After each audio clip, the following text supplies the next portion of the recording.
Please, आपने बहिष्कार कर रखा है ना, तो आप जाइए प्लीज। ओके, प्लीज बैठ जाइए।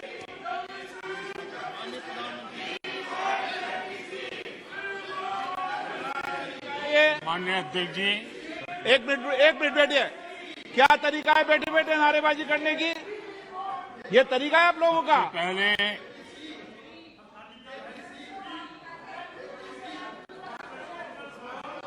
देखिए माननीय सदस्य, मैं पुनः आपको चेतावनी दे रहा हूं, नहीं तो मुझे नेम करना पड़ेगा आपको।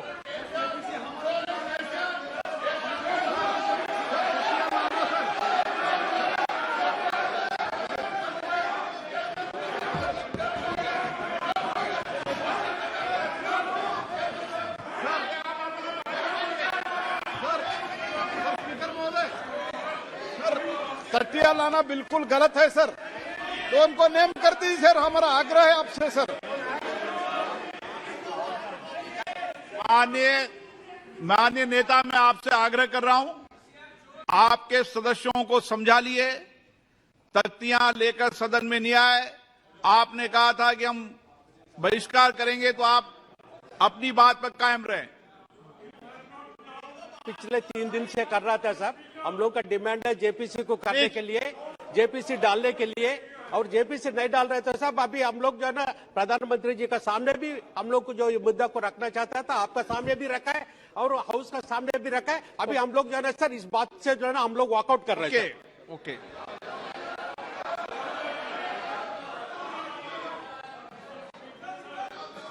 बैठ जाइए आप।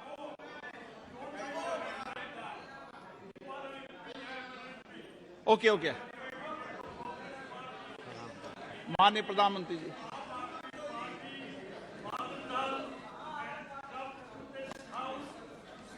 आदरणीय अध्यक्ष जी, सबसे पहले बजट पे मैं राष्ट्रपति जी के अभिभाषण पर धन्यवाद करता हूं, और ये मेरा सौभाग्य रहा है कि मुझे पहले भी कई बार राष्ट्रपति जी के अभिभाषण पर धन्यवाद करने का अवसर मिला है।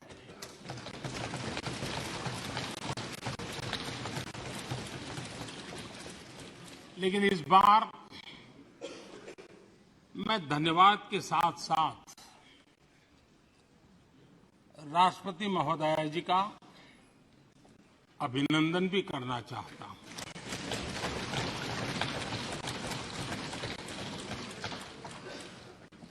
अपने विजनरी भाषण में राष्ट्रपति जी ने हम सबको और करोड़ों देशवासियों को मार्गदर्शन किया है। गणतंत्र के मुखिया के रूप में उनकी उपस्थिति ऐतिहासिक भी है और देश की कोटि कोटि बहन बेटियों के लिए बहुत बड़ा प्रेरणा का अवसर भी। आदरणीय राष्ट्रपति महोदया ने आदिवासी समाज का गौरव तो बढ़ाया ही है, लेकिन आज आजादी के इतने सालों के बाद आदिवासी समाज में जो गौरव की अनुभूति हो रही है, उनका जो आत्मविश्वास बढ़ा है,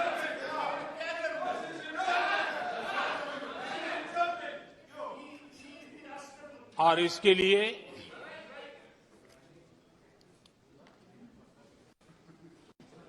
ये सदन भी और देश भी उनका आभारी हूं। राष्ट्रपति जी के भाषण में संकल्प से सिद्धि तक की यात्रा का बहुत बढ़िया तरीके से एक खाका खींचा गया। एक प्रकार से देश को अकाउंट भी दिया गया, इंस्पिरेशन भी दिया गया।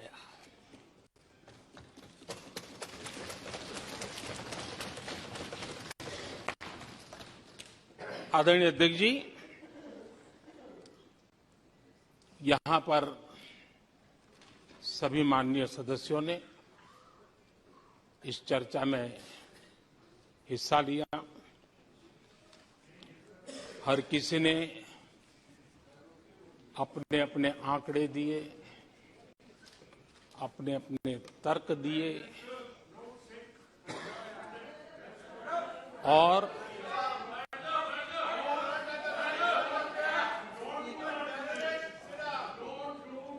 अपनी रुचि, प्रवृत्ति, प्रकृति के अनुसार सबने अपनी बातें रखी और जब इन बातों को गौर से सुनते हैं, उसे समझने का जब प्रयास करते हैं, तो ये भी ध्यान में आता है कि किसकी कितनी क्षमता है, किसकी कितनी योग्यता है, किसकी कितनी समझ है और किसका क्या इरादा है। ये सारी बातें प्रकट होती ही हैं और देश भली भांति तरीके से उसका मूल्यांकन भी करता है। मैं चर्चा में शामिल सभी माननीय सदस्यों का हृदय से आभार व्यक्त करता हूं, लेकिन मैं देख रहा था कल कुछ लोगों के भाषण के बाद पूरा इकोसिस्टम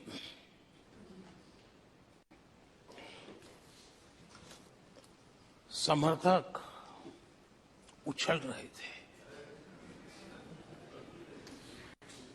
और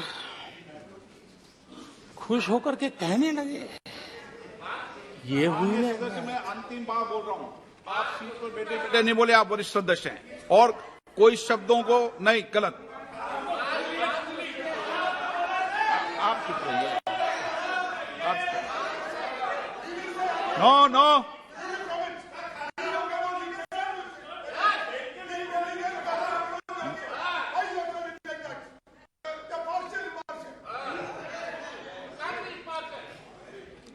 पूरा इकोसिस्टम उछल रहा था और कुछ लोग तो खुश होकर के कह रहे थे, ये हुई ना बात, बड़ा शायद नींद भी अच्छी आई होगी, शायद आज उठ भी नहीं पाए होंगे।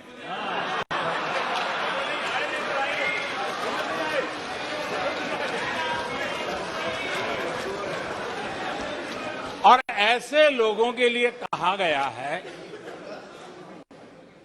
बहुत अच्छे ढंग से कहा गया है, ये कह कह करके हम, ये कह कह कर हम दिल को बहला रहे हैं, ये कह कह के हम दिल को बहला रहे हैं। वो अब चल चुके हैं, वो अब चल चुके हैं, वो अब आ रहे हैं। माननीय अध्यक्ष जी, जब राष्ट्रपति जी का भाषण हो रहा था, कुछ लोग कन्नी भी काट गए और एक बड़े नेता महामहिम राष्ट्रपति जी का अपमान भी कर चुके हैं। जनजातीय समुदाय के प्रति,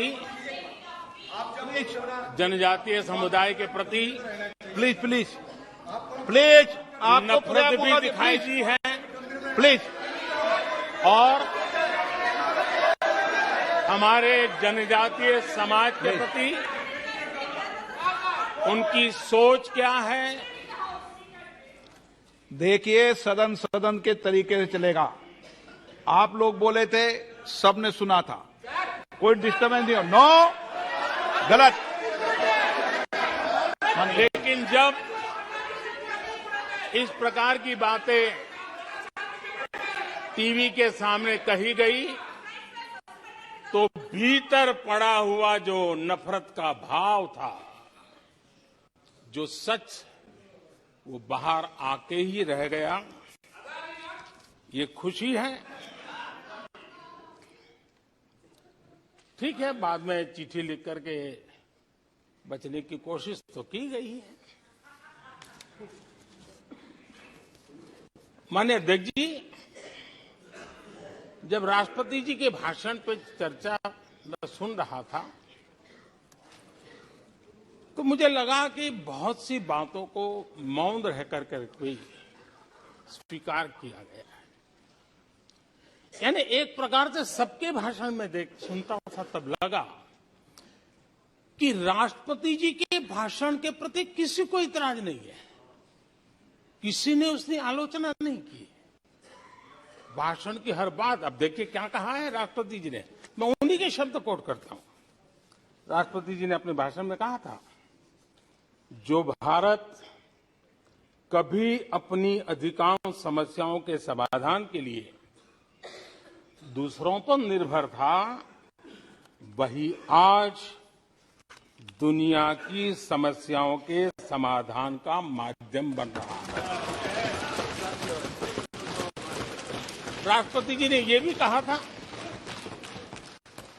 जिन मूल सुविधाओं के लिए देश की एक बड़ी आबादी ने दशकों तक इंतजार किया, वे इन वर्षों में उसे मिली है। बड़े बड़े घोटालों, सरकारी योजनाओं में भ्रष्टाचार की जिन समस्याओं से देश मुक्ति चाहता था, वह मुक्ति अब देश को मिल रही है। पॉलिसी पैरालिसिस की चर्चा से बाहर आकर आज देश और देश की पहचान तेज विकास और दूरगामी दृष्टि से लिए गए फैसलों के लिए हो रही है। ये पैराग्राफ जो मैं पढ़ रहा हूं, वो राष्ट्रपति जी के भाषण के पैराग्राफ को मैं कोट कर रहा हूं। और मुझे आशंका थी कि ऐसी बातों पर यहां जरूर इतराज करने वाले तो कुछ लोग निकलेंगे, वो विरोध करेंगे कि ऐसा कैसे बोल सकते हैं राष्ट्रपति जी। लेकिन मुझे खुशी है, किसी ने विरोध नहीं किया, सबने स्वीकार किया, सबने स्वीकार किया। और माननीय अध्यक्ष जी, मैं 140 करोड़ देशवासियों का आभारी हूं कि सबके प्रयास के परिणाम आज इन सारी बातों को पूरे सदन में स्वीकृति मिली है। इससे बड़ा गौरव का विषय क्या होगा। आदरणीय अध्यक्ष जी, सदन में हंसी मजाक, टीका टिप्पणी, नोक-झोंक, ये तो होता रहता है, लेकिन ये नहीं भूलना चाहिए कि आज राष्ट्र के रूप में गौरवपूर्ण अवसर हमारे सामने खड़े हैं। गौरव के क्षण हम जी रहे हैं। राष्ट्रपति जी के पूरे भाषण में जो बातें हैं, वो 140 करोड़ देशवासियों के सेलिब्रेशन का अवसर है। देश ने सेलिब्रेट किया है। माननीय अध्यक्ष जी, 100 साल में आई हुई ये भयंकर बीमारी, महामारी, दूसरी तरफ युद्ध की स्थिति, बटा हुआ विश्व, इस स्थिति में भी, इस संकट के माहौल में भी देश को जिस प्रकार से संभाला गया है, देश जिस प्रकार से संभला है, इससे पूरा देश आत्मविश्वास से भर रहा है, गौरव से भर रहा है। आदरणीय अध्यक्ष जी, चुनौतियों के बिना जीवन नहीं होता है। चुनौतियां तो आती हैं, लेकिन चुनौतियों से ज्यादा सामर्थ्यवान है 140 करोड़ देशवासियों का जज्बा। 140 करोड़ देशवासियों का सामर्थ्य चुनौतियों से भी ज्यादा मजबूत है, बड़ा है और सामर्थ्य से भरा हुआ है। कितनी बड़ी भयंकर महामारी है, बटा हुआ विश्व, युद्ध के कारण हो रहे विनाश, अनेकों देशों में अस्थिरता का माहौल है। कई देशों में भीषण महंगाई है, बेरोजगारी, खाने पीने का संकट, और हमारे अड़ोस पड़ोस में भी जिस प्रकार से हालत बने हुई है, ऐसी स्थिति में माननीय अध्यक्ष जी, कौन हिंदुस्तानी इस बात पे गर्व नहीं करेगा कि ऐसे समय में भी देश दुनिया की 5वीं बड़ी अर्थव्यवस्था बना है।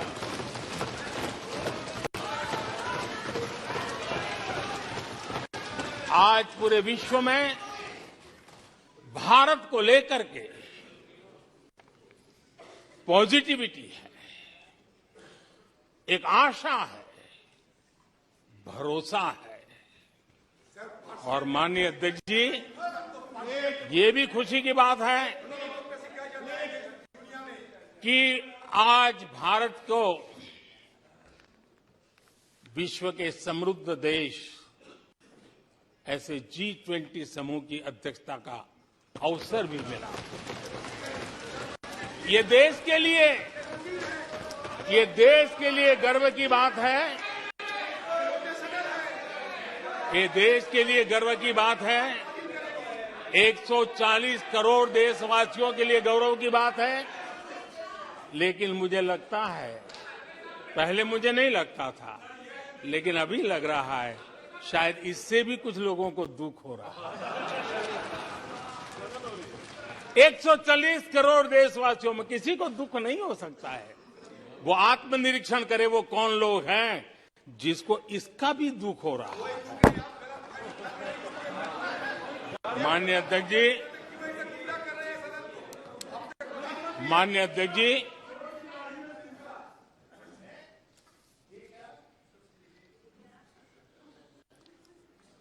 आज दुनिया की हर विश्वसनीय संस्था, सारे एक्सपर्ट्स जो वैश्विक प्रवाहों को बहुत गहराई से अध्ययन करते हैं,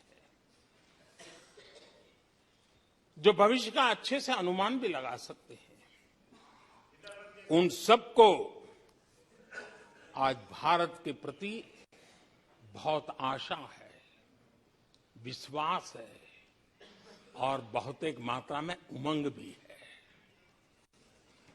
और आखिर ये सब क्यों? ऐसे ही तो नहीं है। आज पूरी दुनिया भारत की तरफ इस प्रकार से बड़ी आशा की नजरों से क्यों देख रही है? इसके पीछे कारण है। इसका उत्तर छिपा है भारत में आई स्थिरता में, भारत की वैश्विक साख में, भारत के बढ़ते सामर्थ्य में और भारत में बन रही नई संभावनाओं में। माननीय अध्यक्ष जी, हमारी रोजमर्रा की जिंदगी में जो बातें हो रही है, उसी को मैं अगर शब्दबद्ध करूं और कुछ बातें उदाहरण से समझाने की कोशिश करूं, अब आप देखिए,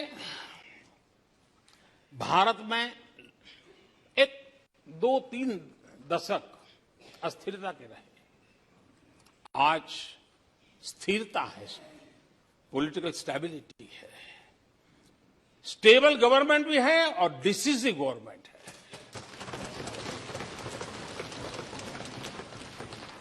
और उसका भरोसा स्वाभाविक होता है। एक निर्णायक सरकार, एक पूर्ण बहुमत से चलने वाली सरकार, वो राष्ट्रहित में फैसले लेने का सामर्थ्य रखती है। और ये वो सरकार है,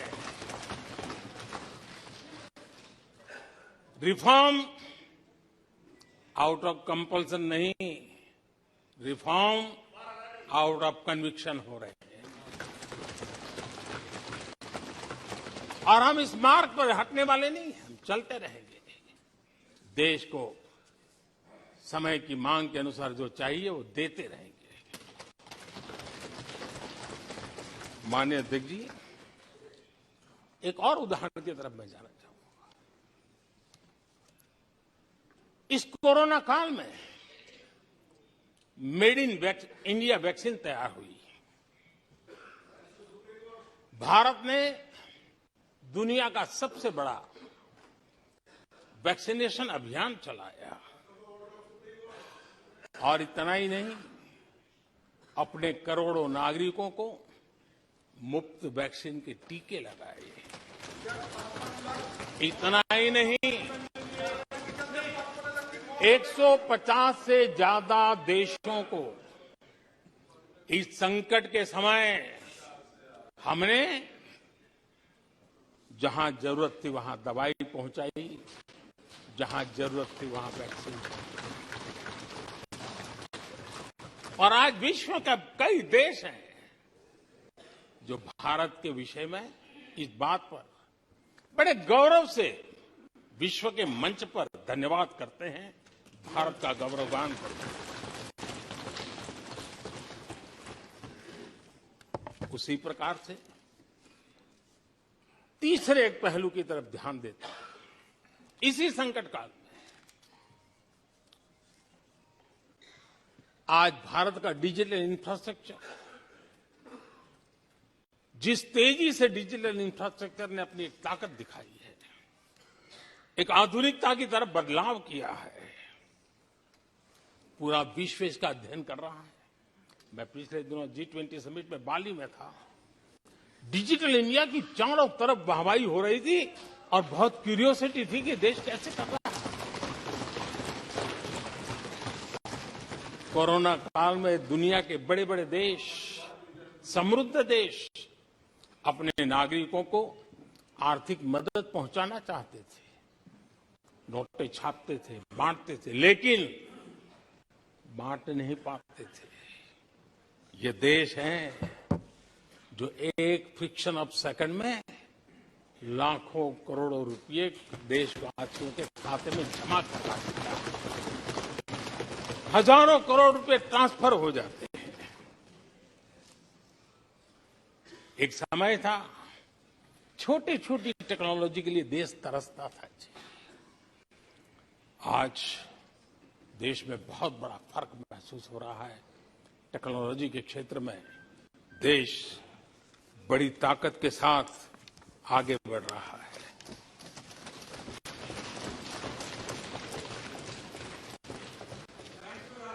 कोविन, दुनिया के लोग अपने वैक्सीनेशन का सर्टिफिकेट भी दे नहीं पाते जी। आज वैक्सीन लो, हमारे मोबाइल फोन पर हमारा सर्टिफिकेट दूसरी सेकंड पे अवेलेबल। ये ताकत हमने दिखाई है। माननीय अध्यक्ष जी, भारत में नई संभावनाएं हैं। दुनिया को सशक्त वैल्यू और सप्लाई चेन, उसमें आज पूरी दुनिया ने, कोरोना कालखंड ने सप्लाई चेन के मुद्दे पर दुनिया को हिला के रख दिया है। आज भारत उस कमी को पूरने की ताकत के साथ आगे बढ़ रहा है। कईयों को ये बात समझना बहुत देर लग जाएगी।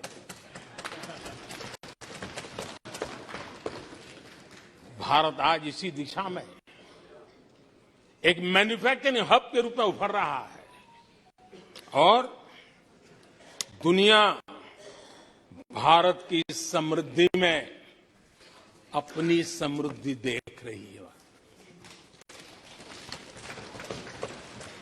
माननीय अध्यक्ष जी, निराशा में डूबे हुए कुछ लोग इस देश की प्रगति को स्वीकार ही नहीं कर पा रहे हैं।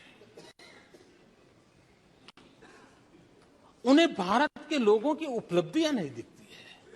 अरे 140 करोड़ देशवासियों के पुरुषार्थ और प्रयास का परिणाम है, जिसके कारण आज दुनिया में डंका बजना शुरू हुआ है।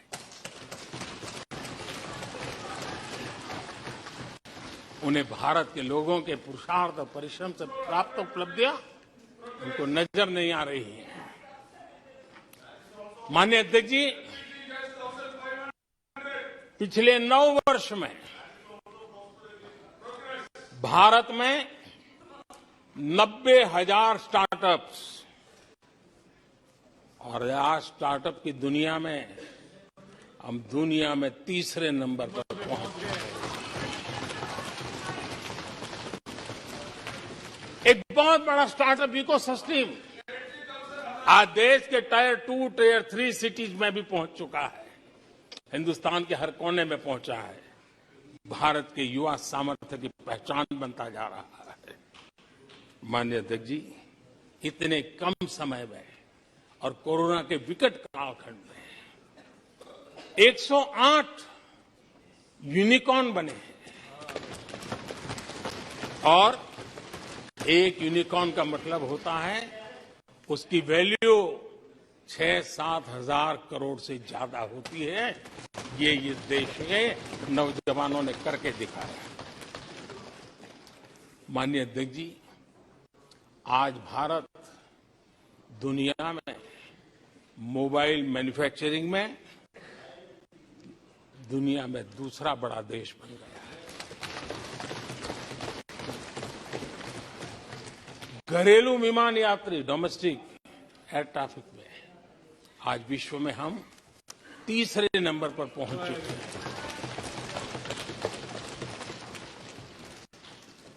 एनर्जी कंजम्पशन प्रगति के एक मानदंड माना जाता है। आज भारत एनर्जी कंजम्पशन में दुनिया में एक कंज्यूमर के रूप में तीसरे नंबर पर हम पहुंच चुके हैं। रिन्यूएबल एनर्जी की कैपेसिटी में हम दुनिया में चौथे नंबर पर पहुंच चुके हैं। स्पोर्ट्स कभी हमारी कोई पूछ नहीं होती थी, कोई पूछता नहीं था। आज स्पोर्ट्स की दुनिया में हर स्तर पर भारत के खिलाड़ी अपना रुतबा दिखा रहे हैं, अपना सामर्थ्य दिखा रहे हैं। एजुकेशन समेत हर क्षेत्र में आज भारत आगे बढ़ रहा है।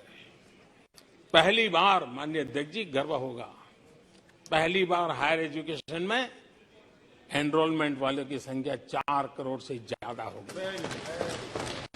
इतना ही नहीं, बेटियों की भी भागीदारी बराबर होती जा रही है।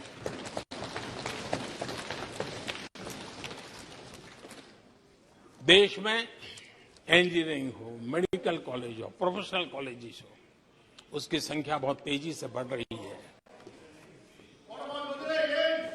स्पोर्ट्स के अंदर भारत का परचम ओलंपिक हो, कॉमनवेल्थ हो, हर जगह पे हमारे बेटे, हमारी बेटियों ने शानदार प्रदर्शन किया है। माननीय अध्यक्ष जी, किसी भी भारतीय को ऐसी अनेक बातें मैं गिना सकता हूं। राष्ट्रपति जी ने अपने भाषण में कई बातें कही हैं। देश में हर स्तर पर, हर क्षेत्र में, हर सोच में आशा ही आशा नजर आ रही है।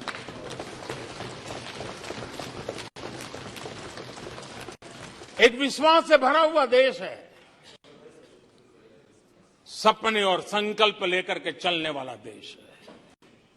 लेकिन यहां कुछ लोग ऐसे निराशा में डूबे हैं, ऐसे निराशा में डूबे हैं। काका हाथरसी ने एक बड़ी मजेदार बात कही थी। काका हाथरसी ने कहा था, आगा पीछा देखकर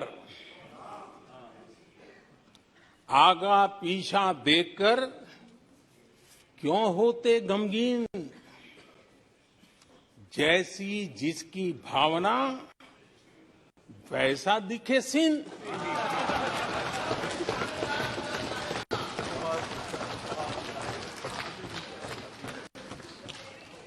आदरणीय अध्यक्ष जी, आखिर ये निराशा भी ऐसे नहीं आई है। इसके पीछे कारण है। एक तो जनता का हुक्म, बार बार हुक्म, लेकिन साथ साथ इस निराशा के पीछे जो अंतर मन में पड़ी हुई चीज है, जो चैन से सोने नहीं देती है, और क्या है? पिछले 10 साल में 2014 के पहले 2004 से 14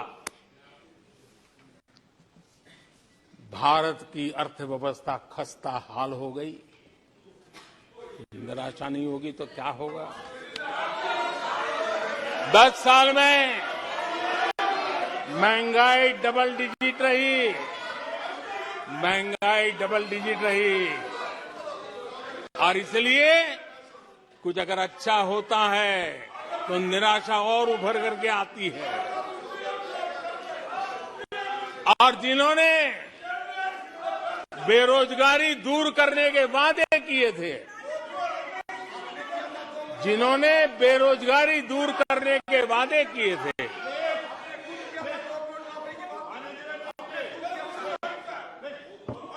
माननीय अध्यक्ष जी,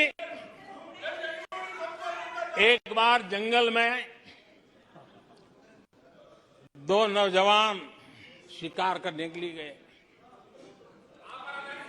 और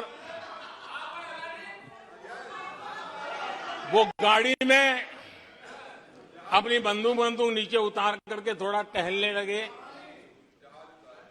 उन्होंने सोचा कि थोड़ा अभी आगे चलना है तो थोड़ा जरा हाथ पैर ठीक कर ले,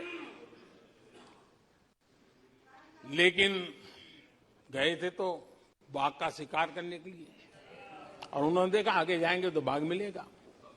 लेकिन हुआ ये कि वहीं पर बाघ दिखाई दिया। अभी नीचे उतरे थे, अपनी गाड़ी में बंदूक वहीं पड़ी थी। बाघ दिखा, अब करे क्या? तो उन्हें लाइसेंस दिखाया कि मेरे पास बंदूक का लाइसेंस है।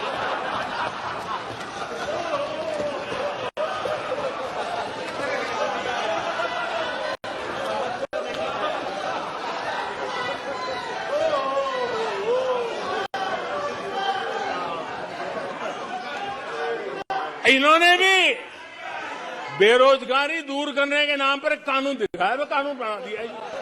अरे देखो, कानून बना दिया है। ये इनके तरीके हैं, पल्ला झाड़ दिया।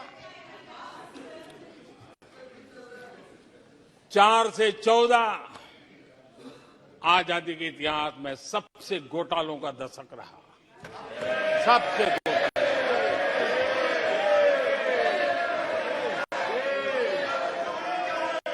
वही 10 साल, यूपीए के वो 10 साल, कश्मीर से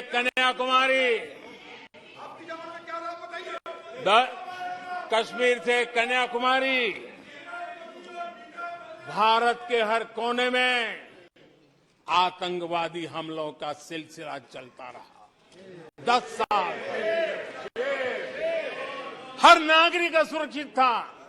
चारों तरफ यही सूचना रहती थी कि कोई अनजानी चीज को हाथ मत लगाना, अनजानी चीज से दूर रहना, वही खबरें रहती थी। 10 साल में जम्मू कश्मीर से लेकर नॉर्थ ईस्ट तक हिंसा ही हिंसा देश का शिकार हो गया था। उस 10 साल में भारत की आवाज ग्लोबल प्लेटफॉर्म पर इतनी कमजोर थी कि दुनिया सुनने तक तैयार नहीं। आदरणीय अध्यक्ष जी, इनकी निराशा का कारण ये भी है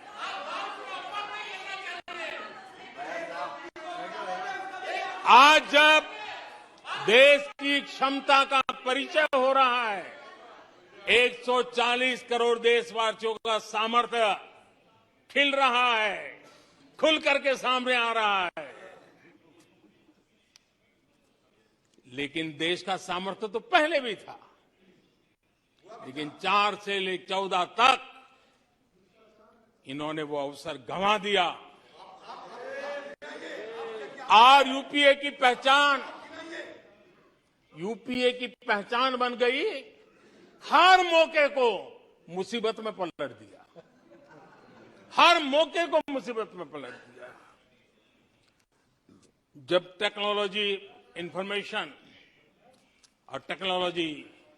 इंफॉर्मेशन का युग बड़ी तेजी से बढ़ रहा था, उछल रहा था, उसी समय ये 2G में फंसे रहे,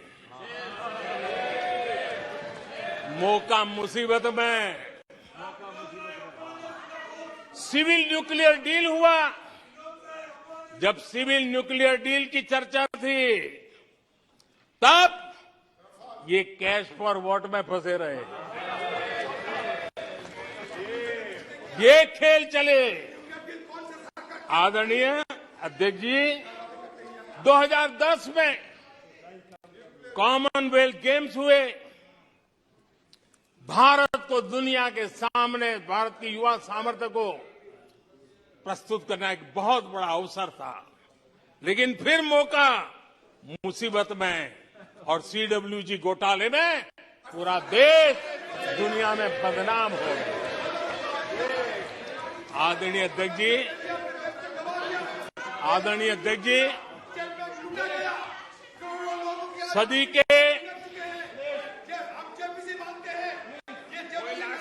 सदी के दूसरे दशक में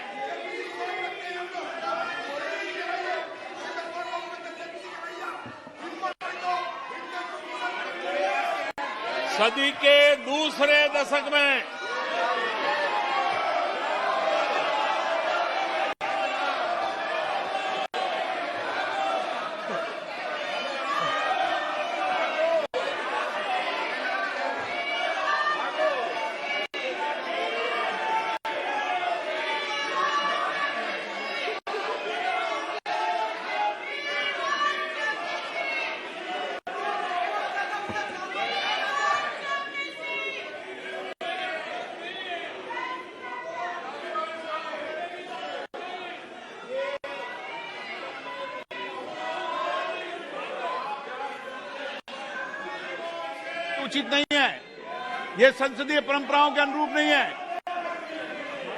आप बिना तथ्यों के बोलते हैं और फिर सुनते नहीं हैं। प्लीज बैठिए। नो, बैठिए। No no no no no. आदरणीय अध्यक्ष जी, ऊर्जा का किसी भी देश के विकास में अपना एक महात्म्य होता है, और जब दुनिया में भारत की ऊर्जा शक्ति के उभार की दिशा में चर्चा की जरूरत थी, इस सदी के दूसरे दशक में हिंदुस्तान की चर्चा ब्लैकआउट के नाते हुई पूरे विश्व में ब्लैकआउट के वो दिन चर्चा के केंद्र में आ गए। कोयला घोटाला चर्चा में आ गया। आदरणीय अध्यक्ष जी, देश पर इतने आतंकी हमले हुए, 2008 के हमलों को कोई भूल नहीं सकता है, लेकिन आतंकवाद पर सीना तान कर आंख में आंख मिला करके हमले करने का सामर्थ्य नहीं था। उसे चुनौती को चुनौती देने की ताकत नहीं थी और उसके कारण आतंकवादियों के हौसले बुलंद होते गए और पूरा देश 10 साल तक खून बहता रहा। मेरे देश के निर्दोष लोगों का वो दिन गए थे। आदरणीय अध्यक्ष जी, जब एलओसी एलएसी भारत के सामर्थ्य की ताकत का अवसर रहता था, उस समय डिफेंस डील को लेकर के हेलीकॉप्टर घोटाले और सत्ता को कंट्रोल करने वाले लोगों के नाम उसमें चिन्हित हो गए। आदरणीय अध्यक्ष जी, जब देश के लिए जरूरत थी और निराशा के मूल में ये चीजें पड़ी हुई है, सब उभर करके आ रहा है। आदरणीय अध्यक्ष जी, इस बात को हिंदुस्तान हर पल याद रखेगा कि 2014 के पहले का जो दशक था, द लॉस्ट डेकेड के रूप में जाना जाएगा और इस बात को इनकार नहीं कर सकते कि 2030 का जो दशक है, ये इंडियाज डेकेड है पूरे विश्व के लिए। आदरणीय अध्यक्ष जी, थैंक यू शशि जी।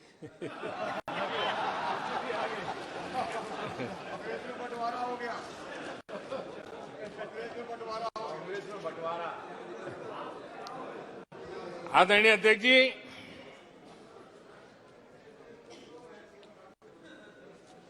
लोकतंत्र में आलोचना का बहुत महत्व मैं मानता हूं और मैं हमेशा मानता हूं कि भारत जो कि मदर ऑफ डेमोक्रेसी है, सदियों से हमारे यहां लोकतंत्र हमारी रगों में पनपा हुआ है और इसलिए मैं हमेशा मानता हूं कि आलोचना एक प्रकार से लोकतंत्र की मजबूती के लिए, लोकतंत्र के संवर्धन के लिए, लोकतंत्र के स्पिरिट के लिए आलोचना एक शुद्धि यज्ञ है। उस रूप में हम आलोचना को देखने वाले हैं। लेकिन दुर्भाग्य से बहुत दिनों से मैं इंतजार कर रहा हूं, कोई तो मेहनत करके आएगा,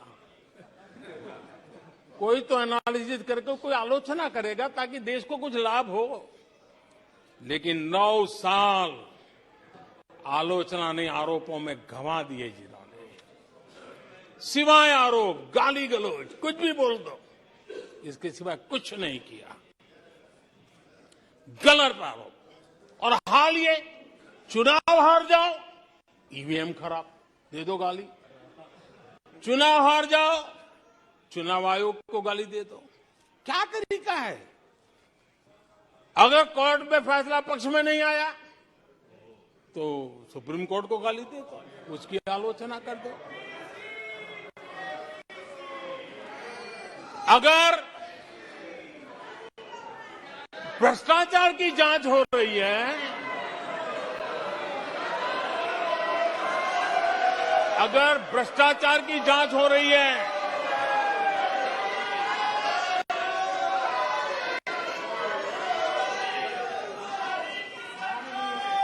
माननीय अध्यक्ष जी, अगर भ्रष्टाचार की जांच हो रही है तो जांच एजेंसियों को गाली दो।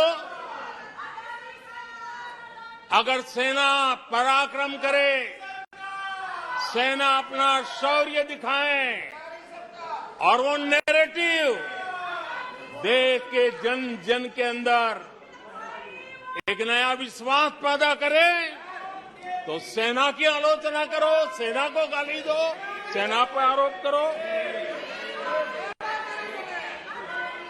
कभी आर्थिक देश की प्रगति की खबरें आए, आर्थिक प्रगति की चर्चा हो, विश्व के सारे संस्थान भारत के आर्थिक गौरवगान करें, तो यहां से निकलो, आरबीआई को गाली दो, भारत के आर्थिक संस्थानों को गाली दो।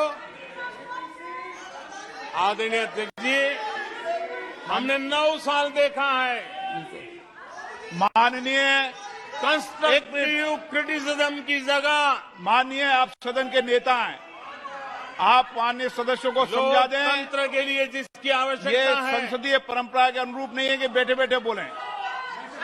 नो, गलत, नो, नो, आपने भी बोला है, गलत तरीका है ये। नो, बैठ जाइए, गलत तरीका है। ना, जब सदन के नेता बोल रहे हैं तो आपको मर्यादा से सुनना चाहिए। प्लीज बैठिए। माननीय प्रधानमंत्री जी। माननीय अध्यक्ष जी, पिछले 9 साल हमने देखा है कुछ लोगों की बैंक्रप्सी को देखा है कि कंस्ट्रक्टिव क्रिटिसिज्म की जगह कंपल्सिव क्रिटिक्स ने ले ली है, और ये कंपल्सिव क्रिटिक्स इसी में डूबे हुए हैं, खोए हुए हैं। माननीय अध्यक्ष जी, सदन में भ्रष्टाचार की जांच करने वाली एजेंसियों के बारे में बहुत कुछ कहा गया, और मैंने देखा कि बहुत सारे विपक्ष के लोग इस विषय में सुर मिला रहे थे। मिले मेरा तेरा सुर।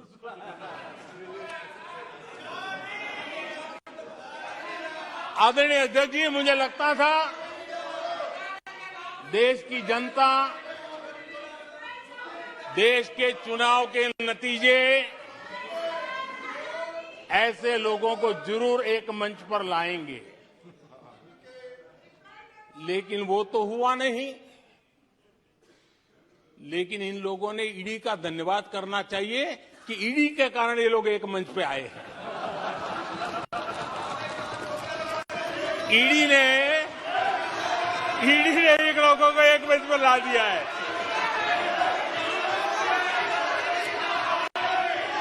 और इसलिए जो काम देश के मतदाता नहीं कर पाए,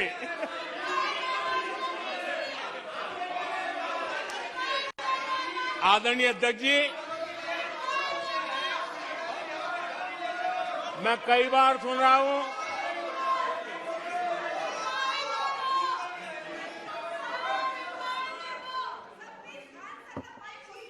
माननीय अध्यक्ष जी, मैं कई बार सुन रहा हूं यहां कुछ लोगों को हार्वर्ड स्टडी का बड़ा क्रेज है। हार्वर्ड स्टडी है, बड़ा क्रेज है। कोरोना काल में ऐसा ही कहा गया था, और कांग्रेस ने कहा था कि भारत की बर्बादी पर हार्वर्ड में केस स्टडी होगी, ऐसा कहा था।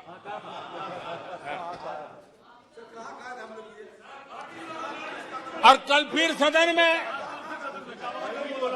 हार्वर्ड यूनिवर्सिटी में स्टडी की बात कल फिर हुई। लेकिन माननीय अध्यक्ष जी, बीते वर्षों में माननीय अध्यक्ष जी, बीते वर्षों में हार्वर्ड में एक बहुत बढ़िया स्टडी हुई है, बहुत इंपॉर्टेंट स्टडी हुई है। और उस स्टडी है, उसका टॉपिक क्या था मैं जरूर सदन को बताना चाहूंगा, और ये स्टडी हो चुकी है। स्टडी है the rise and decline of India's Congress party. ये स्टडी हो चुका है, और मुझे विश्वास है अध्यक्ष जी, मुझे विश्वास है भविष्य में कांग्रेस की बर्बादी पर सिर्फ हार्वर्ड नहीं, बड़े बड़े विश्वविद्यालयों में अध्ययन होना ही होना है और डुबाने वाले लोगों पर भी होने वाला है। आदरणीय अध्यक्ष जी, मैं ऐसे लोगों के लिए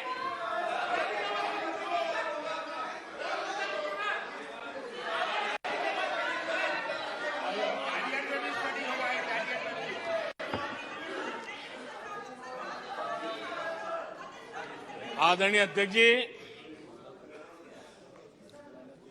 इस प्रकार के लोगों के लिए दुष्यंत कुमार ने बहुत बढ़िया बात कही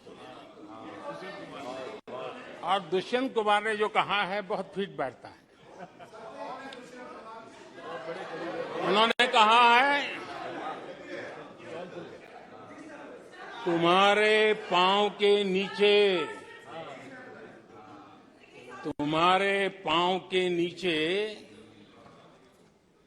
कोई जमीन नहीं, तुम्हारे पांव के नीचे कोई जमीन नहीं।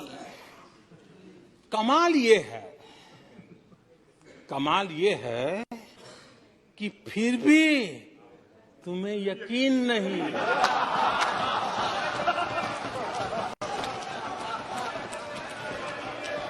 माननीय अध्यक्ष जी,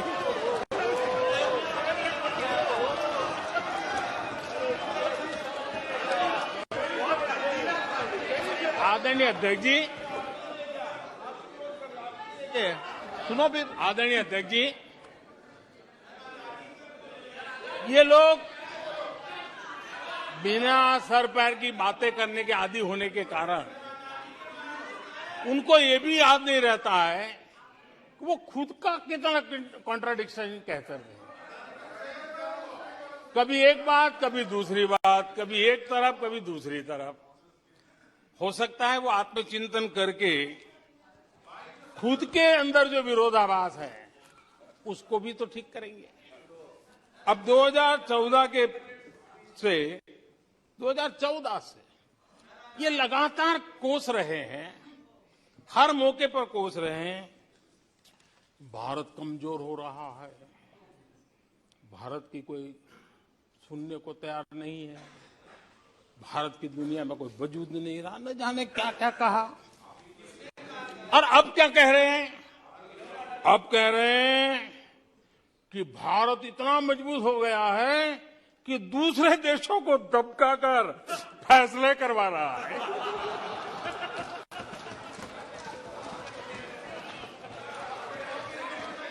अरे पहले ये तो तय करो भाई कि भारत कमजोर हुआ है कि मजबूत हुआ है। माननीय अध्यक्ष जी,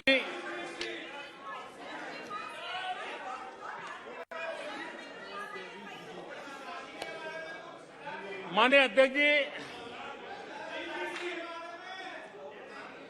कोई भी जीवंत संगठन होता है,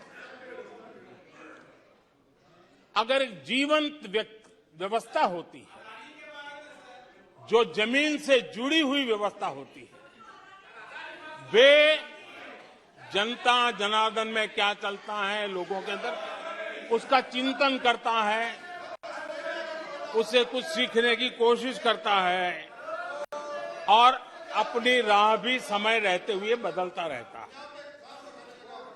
लेकिन जो अहंकार में डूबे होते हैं, जो बस सब कुछ हम ही को ज्ञान है, सब हमारा ये सही सही है, ऐसी जो सोच में जीते हैं,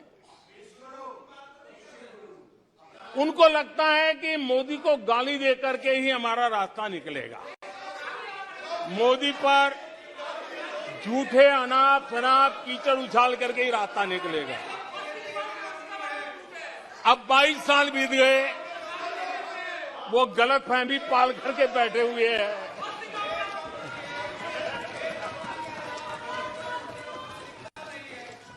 आदरणीय अध्यक्ष जी, मोदी पे भरोसा अखबार की सुर्खियों से पैदा नहीं हुआ है।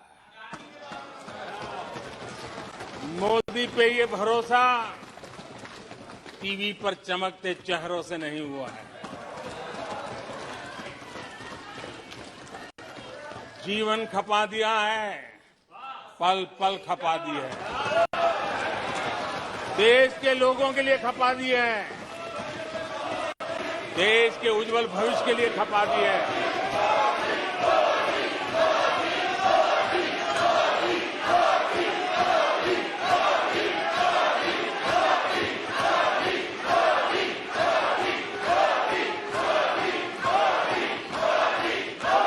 आदरणीय अध्यक्ष जी, आदरणीय अध्यक्ष जी,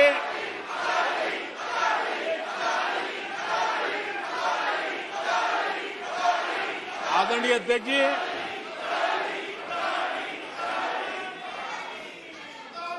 जो देशवासियों का मोदी पर भरोसा है,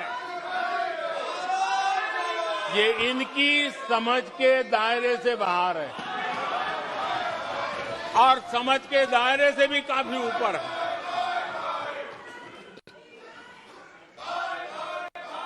क्या ये झूठे आरोप लगाने वालों पर मुफ्त राशन प्राप्त करने वाले मेरे देश के 80 करोड़ देशवासी क्या कभी उन पर भरोसा करेंगे क्या? आदरणीय अध्यक्ष जी, one nation one ration card देश भर में कहीं पर भी गरीब से गरीब को भी जब राशन मिल जाता है, वो आपकी झूठी बातों पर, आपके गलत गलीच आरोपों पर कैसे भरोसा करेगा? आदरणीय अध्यक्ष जी, जिस किसान के खाते में साल में 3 बार पीएम किसान सम्मान निधि के 11 करोड़ किसानों के खाते में पैसा जमा होते हैं, वो आपकी गालियां, आपके झूठे आरोपों पर विश्वास कैसा करेगा? आदरणीय अध्यक्ष जी, जो कल फुटपाथ पर जिंदगी जीने के लिए मजबूर था, जो झुग्गी झोपड़ी में जिंदगी बसर करता था, ऐसे 3 करोड़ से ज्यादा लोगों को पक्के घर मिले हैं।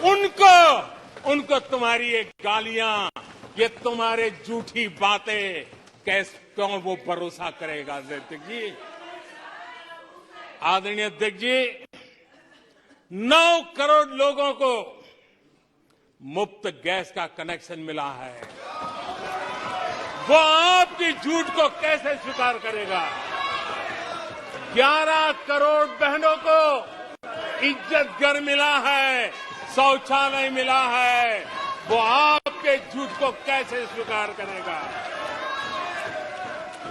आदरणीय अध्यक्ष जी, आजादी के 75 साल बीत गए, 8 करोड़ परिवारों को आज नल से जल मिला है, वो माताएं तुम्हारे झूठ को कैसे स्वीकार करेगी?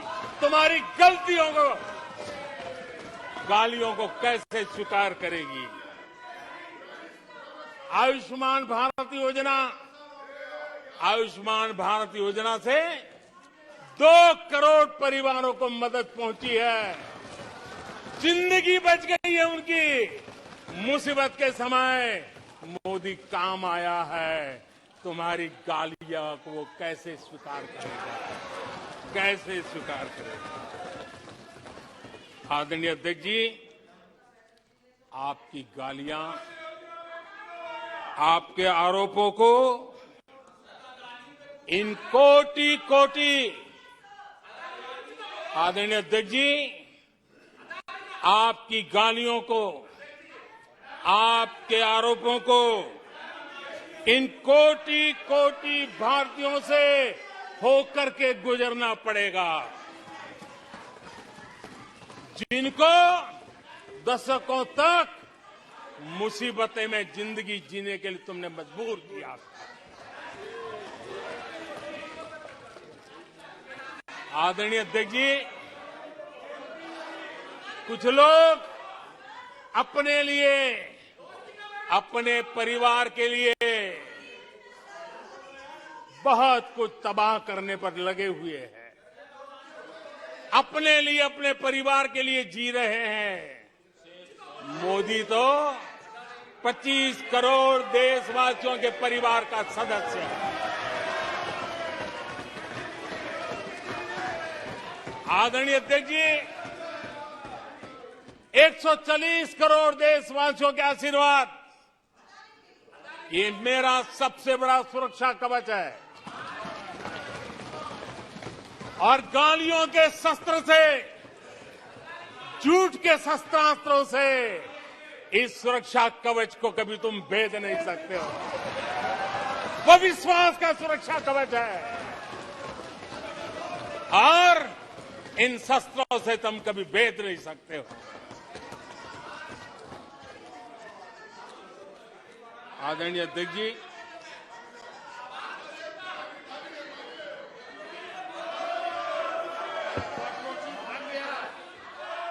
आने सदस्य प्लीज।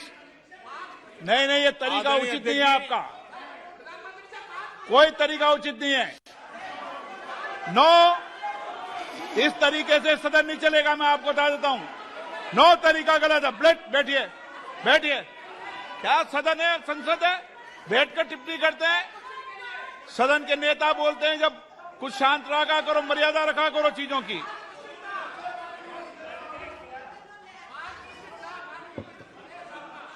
आदरणीय अध्यक्ष जी, हमारी सरकार कुछ बातों के लिए प्रतिबद्ध है। समाज के वंचित वर्ग को वरीयता, उस संकल्प को लेकर के हम जी रहे हैं, उस संकल्प को लेकर के चल रहे हैं। दशकों तक दलित, पिछड़े, आदिवासी जिस हालत में उनको छोड़ दिया गया था, वो सुधार नहीं आया जो संविधान निर्माताओं ने सोचा था, जो संविधान निर्माताओं ने निर्दिष्ट किया था। 2014 के बाद गरीब कल्याण योजनाओं का सर्वाधिक लाभ मेरे इन्हीं परिवारों को मिला है। दलित, पिछड़ों, आदिवासी की बस्तियों में पहली बार, मानिए थे कि पहली बार बिजली पहुंची है। मीलों तक पानी के लिए जाना पड़ता था, पहली बार नल से जल पहुंच रहा है। इन परिवारों में पहुंच रहा है। माननीय अध्यक्ष जी, अनेक परिवार, कोटि कोटि परिवार पहली बार पक्के घर में आज जा पाए हैं, वहां रह पाए हैं। आदरणीय अध्यक्ष जी, जो बस्तियां आपने छोड़ दी थी, आपके लिए चुनाव के समय ही जिसकी याद आती थी, आज सड़क हो, बिजली हो, पानी हो, इतना ही नहीं 4G कनेक्टिविटी भी वहां पहुंच रही है। आदरणीय अध्यक्ष जी, पूरा देश गौरव कर रहा है। आज एक आदिवासी राष्ट्रपति के रूप में जब देखते हैं, पूरा देश गौरवगान कर रहा है। आज देश में आदि जाति समूह के नर नारी, जिन्होंने मातृभूमि के लिए जीवन तर्पण कर दिए, आजादी के जंग का नेतृत्व किया, उनका पुण्य स्मरण आज हो रहा है और हमारे आदिवासियों का गौरव दिवस मनाया जा रहा है। और हमें गर्व है कि ऐसी महान हमारे आदिवासी परंपरा के प्रतिनिधि के रूप में एक महिला देश का नेतृत्व कर रही है, राष्ट्रपति के रूप में काम कर रही है। हमने उनका हक दिया है। आदरणीय जी,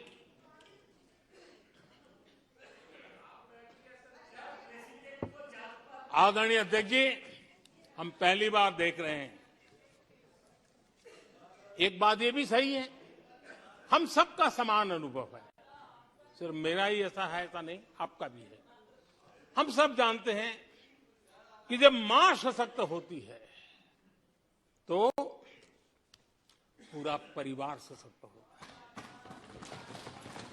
जब मां सशक्त होती है तो परिवार सशक्त होता है, परिवार सशक्त होता है तो समाज सशक्त होता है, और तभी जाकर के देश सशक्त होता है। और मुझे संतोष है कि माताएं, बहनों, बेटियों को सबसे ज्यादा सेवा करने का सौभाग्य हमारी सरकार को मिला है। हर छोटी मुसीबत को दूर करने का प्रामाणिक पूर्वक प्रयास किया है। बड़ी संवेदनशीलता के साथ उस पर हमने ध्यान केंद्रित किया है।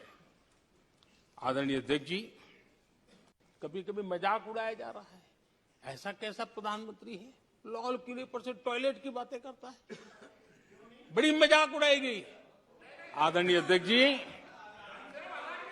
ये टॉयलेट, ये इज्जतघर, इन मेरी माताओं बहनों की क्षमता, उनकी सुविधा, उनका सुरक्षा का सम्मान करने वाली बात है। इतना ही नहीं माननीय अध्यक्ष जी, जब मैं सैनिटरी पैड की बात करता हूं तो लोगों को लगता है अरे प्रधानमंत्री ऐसे भी जेल में क्यों जाते हैं। माननीय अध्यक्ष जी, सैनिटरी पैड्स के अभाव में गरीब बहन बेटियों के अपमान सहती थी, बीमारियों का शिकार हो जाती थी। माताओं बहनों को धुएं में दिन के कई घंटे बिताने पड़ते थे, उनका जीवन धुएं फंसा रहता था, उसे मुक्ति दिलाने का काम उन गरीब माताओं बहनों को करने का सौभाग्य हमें मिल रहा है। जिंदगी खप जाती थी, आधा समय पानी के लिए, आधा समय केरोसिन की लाइन के अंदर खपे रहते थे। आज उसे मुक्ति देने का संतोष, उन माताओं बहनों को मुक्ति देने का संतोष।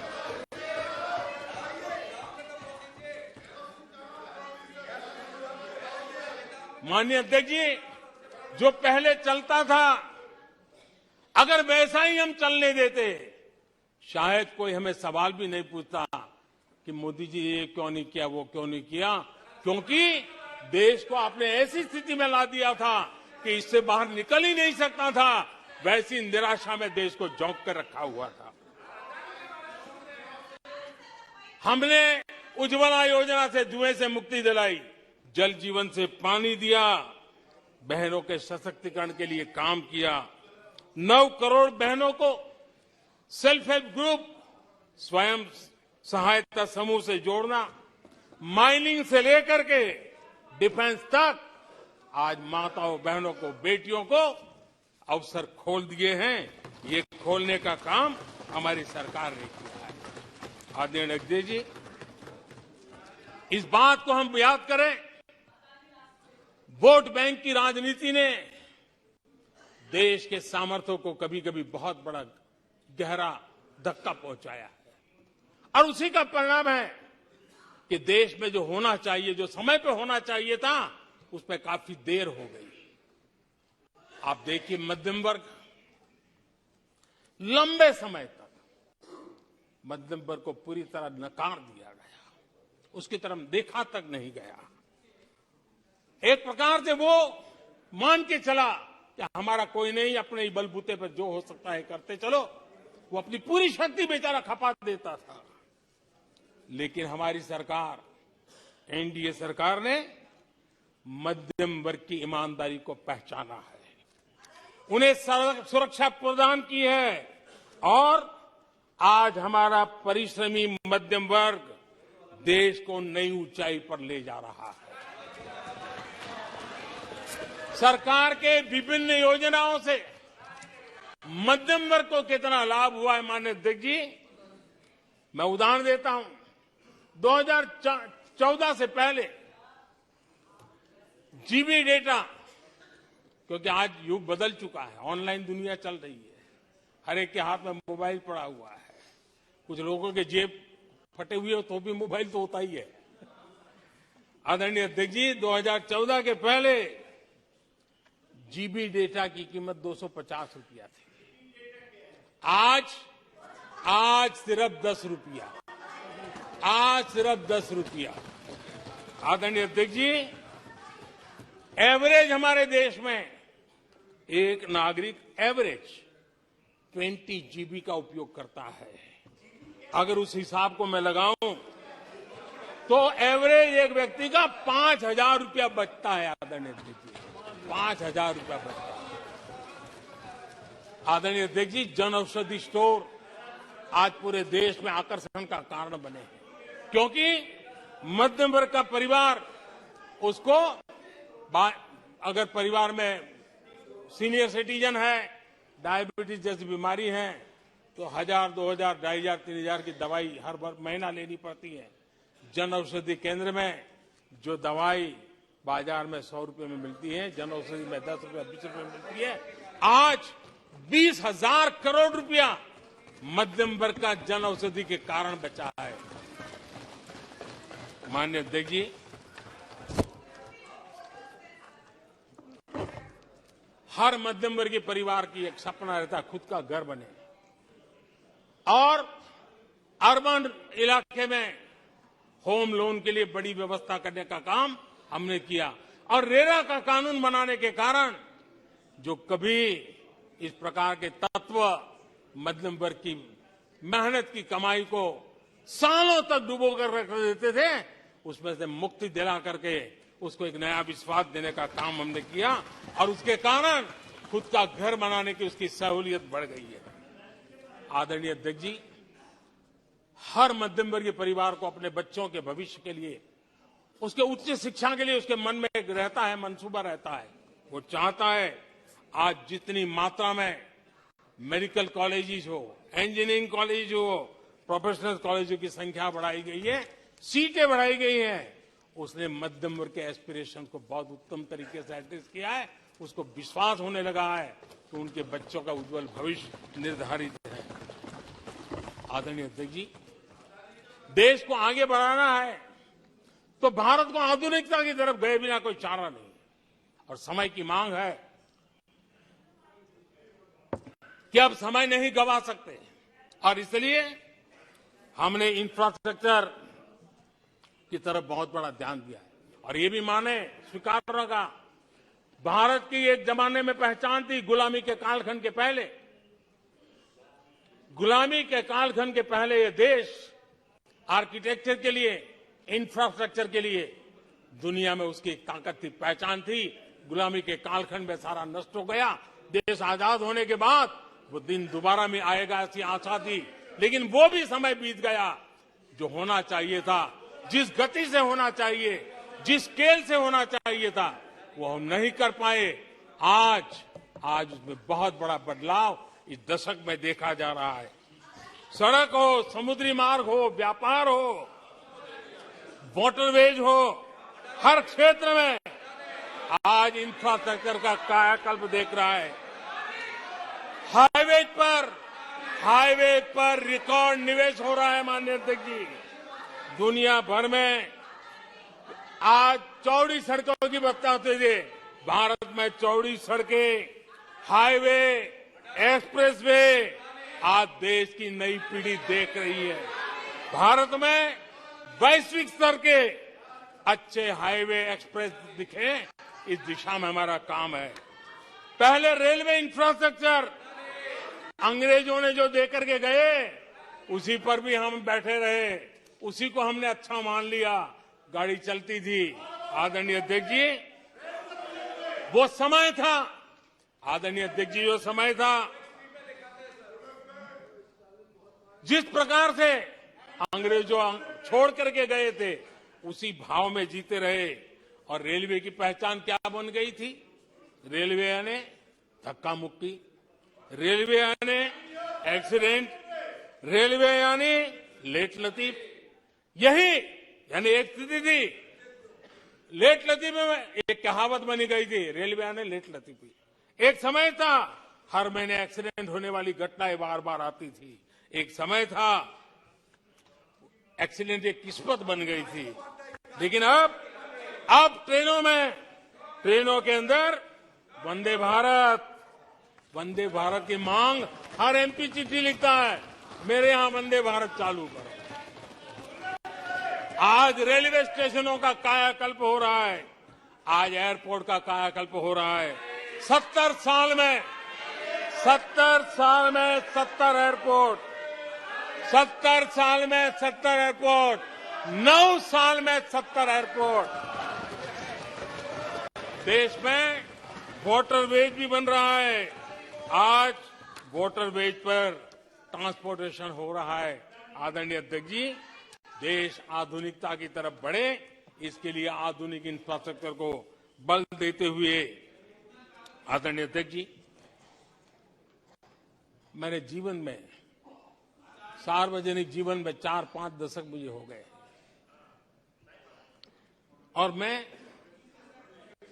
हिंदुस्तान के गांवों से गुजरा हुआ इंसान, 4-5 दशक तक उसमें से एक लंबा कालखंड परिव्राजक के रूप में बिताया है। हर स्तर के परिवारों से बैठने उठने का, बात करने का अवसर मिला है और इसलिए भारत के हर भूभाग को समाज की हर भावना से परिचित हूं और मैं इसके आधार पर कह सकता हूं और बड़े विश्वास से कह सकता हूं कि भारत का सामान्य मानवी पॉजिटिविटी से भरा हुआ है। सकारात्मकता उसके स्वभाव का, उसके संस्कार का हिस्सा है। भारतीय समाज नेगेटिविटी को सहन कर लेता है, स्वीकार नहीं करता। ये उसकी प्रकृति नहीं। भारतीय समुदाय का स्वभाव खुशमिजाज है, स्वप्नशील समाज है, सत्कर्म के रास्ते पर चलने वाला समाज है, सृजन कार्य से जुड़ा हुआ समाज है।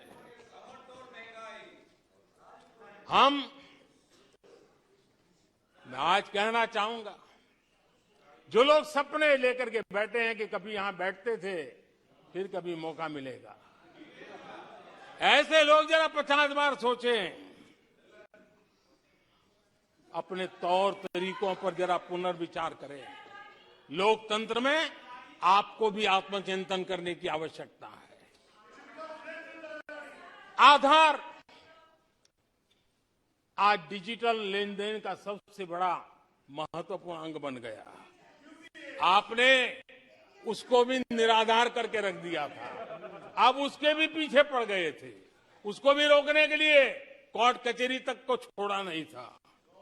जीएसटी को न जाने क्या क्या कह दिया गया, पता नहीं, लेकिन आज हिंदुस्तान की अर्थव्यवस्था को और सामान्य मानवी को जीवन सुगम बनाने में जीएसटी ने एक बहुत बड़ी भूमिका अदा की। वो जमा एचएएल को कितनी गालियां दी गई, किस प्रकार से बड़े बड़े फोरम का मिसयूज किया गया।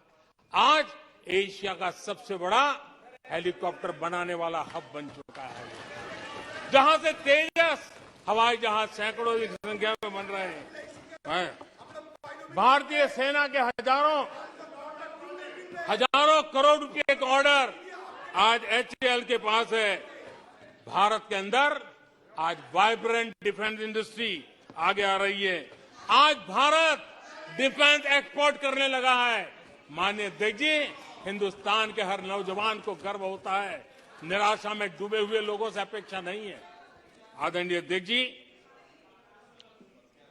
आप जानते हैं भली भांति,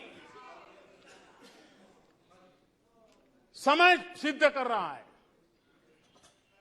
जो कभी यहां बैठते थे वो वहां जाने के बाद भी फेल हुए हैं।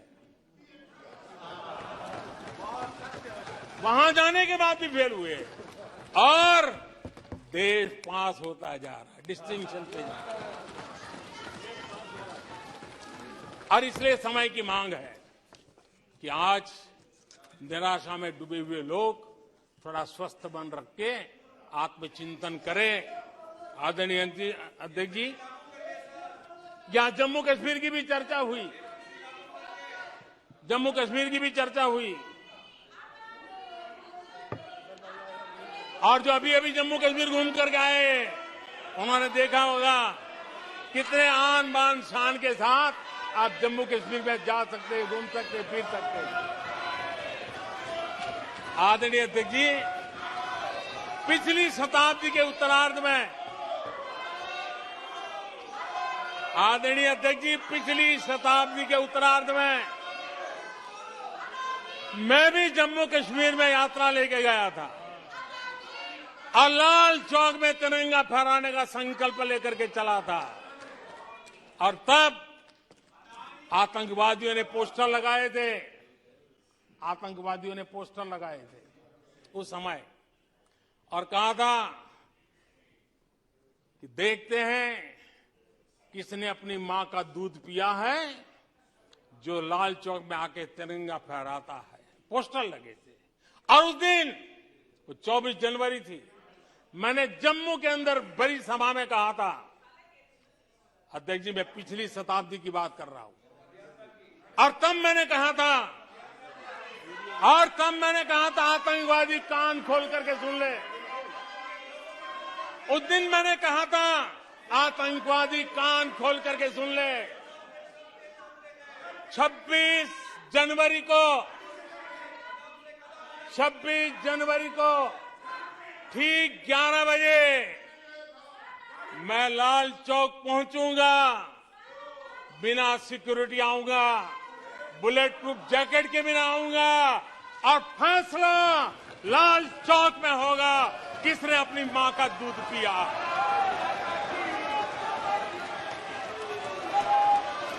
वो समय था माननीय अध्यक्ष जी। और जब श्रीनगर के लाल चौक में तिरंगा फहराया, उसके बाद मैंने मीडिया के लोग पूछने लगे, मैंने कहा था कि आमतौर पर तो 15 अगस्त और 26 जनवरी को जब भारत का तिरंगा लहराता है तो भारत के आयुध, भारत के बारूद सलामी देते हैं, आवाज करके देते हैं। मैंने कहा आज जब मैं लाल चौक के अंदर तिरंगा फहरा हूं, दुश्मन देश का बारूद भी सलामी कर रहा है, गोलियां चला रहा था, बंदूकें बम फोड़ रहा था। आदरणीय अध्यक्ष जी, आज जो शांति आई है, आज चैन से जा सकते हैं, सैकड़ों की तादाद में जा सकते हैं। ये माहौल और पर्यटन की दुनिया में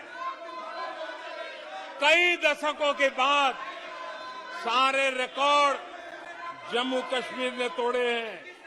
आज जम्मू कश्मीर में लोकतंत्र का उत्सव मनाया जा रहा है। आदरणीय अध्यक्ष जी, आज जम्मू कश्मीर में हर घर तिरंगा का सफल कार्यक्रम होते हैं। मुझे खुशी है, कुछ लोग हैं जो कभी कहते थे तिरंगे से शांति बिगड़ने का खतरा लगता था, कुछ लोगों को ऐसा कहते थे कि तिरंगे से जम्मू कश्मीर में शांति बिगड़ने का खतरा लगता था। वक्त देखिए, वक्त का मजा देखिए, अब वो भी तिरंगा यात्रा में शरीक हो रहे हैं।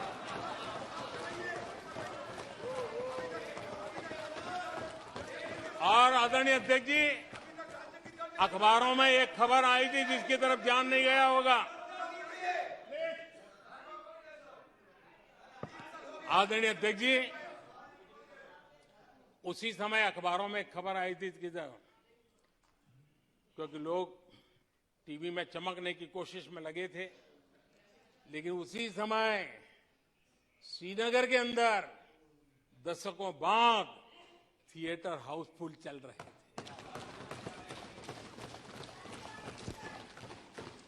और अलगाववादी दूर दूर तक नजर नहीं आते थे। अब ये भी देश ने देखा।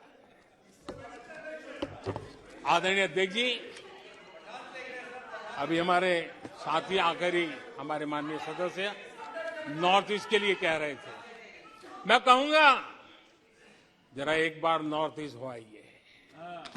आपके जमाने का नॉर्थ ईस्ट और आज के जमाने का नॉर्थ ईस्ट देखिए। आधुनिक चौड़े हाईवे हैं, रेल की सुख सुविधा वाली सफर है, आप आराम से हवाई जहाज से जा सकते हैं। नॉर्थ ईस्ट के हर कोने में आज बड़ी, और मैं गर्व के साथ कहता हूं, आजादी का 75 साल मना रहे हैं, तब मैं गर्व से कहता हूं 9 साल में करीब 7500 7,500 7,500 जो हथियार के रास्ते पर चल पड़े थे, ऐसे लोगों ने सरेंडर किया और अलगाववादी प्रवृत्ति छोड़ करके मुख्य धारा में आने का काम किया है। आदरणीय अध्यक्ष जी, आज त्रिपुरा में लाखों परिवारों को पक्का घर मिला है, उसकी खुशी में मुझे शरीक होने का अवसर मिला। जब मैंने त्रिपुरा में हीरा योजना की बात कही थी, तब मैंने कहा था हाईवे, हाईवे, रेलवे और एयरवे, ये हीरा का आज सफलतापूर्वक त्रिपुरा की धरती पर मजबूती नजर आ रही है। त्रिपुरा तेज गति से आज भारत की विकास यात्रा का भागीदार बना है। आदरणीय अध्यक्ष जी, मैं जानता हूं सच सुनने के लिए भी बहुत सामर्थ्य लगता है। आदरणीय अध्यक्ष जी, झूठे गंदे आरोपों को सुनने के लिए भी बहुत बड़ा धैर्य लगता है, और मैं इन सबका अभिनंदन करता हूं जिन्होंने धैर्य के साथ गंदी से गंदी बातें सुनने का ताकत दिखाई है। ये अभिनंदन के अधिकारी हैं। लेकिन जो सच सुनने का सामर्थ्य नहीं रखते हैं, वो कितनी निराशा की गर्त में डूब चुके होंगे, इसका देश आज सबूत देख रहा है। माननीय अध्यक्ष जी, राजनीतिक मतभेद हो सकते हैं, विचारधाराओं में मतभेद हो सकते हैं, लेकिन ये देश अजरा अमर है। आओ हम चल पड़े 2047 आजादी के 100 साल मनाएंगे, एक विकसित भारत बना के रहेंगे, एक सपना लेकर के चले, एक संकल्प लेकर के चले, पूरे सामर्थ्य के साथ चले। और जो लोग बार बार गांधी के नाम पर रोटी खिलाते हैं, उनको मैं कहना चाहता हूं, एक बार गांधी को पढ़ ले, एक बार महात्मा गांधी को पढ़े। महात्मा गांधी ने कहा था, अगर आप अपने कर्तव्यों को पालन करोगे तो दूसरे के अधिकारों की रक्षा उसमें निहित है। आज कर्तव्य और अधिकार के बीच में भी लड़ाई देख रहे हैं। ऐसी नासमझी शायद देश ने पहली बार देखी होगी।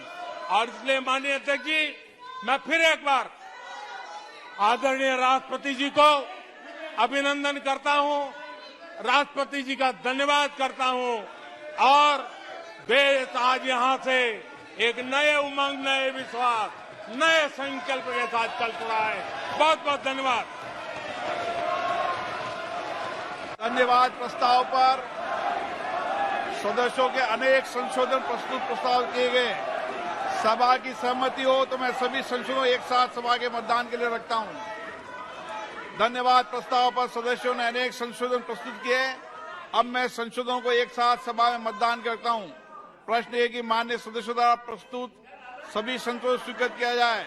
जो सदस्य पक्ष में हाँ गए, जो सदस्य विरोध में ना गए, मेरे विचार में निर्णय ना वालों के पक्ष में, ना वालों के पक्ष में प्रसाद स्वीकृत हुआ। प्लीज बैठिए, प्लीज बैठिए। देखिए माननीय सदस्य, प्लीज 1 मिनट बैठिए, 1 मिनट बैठे साहब।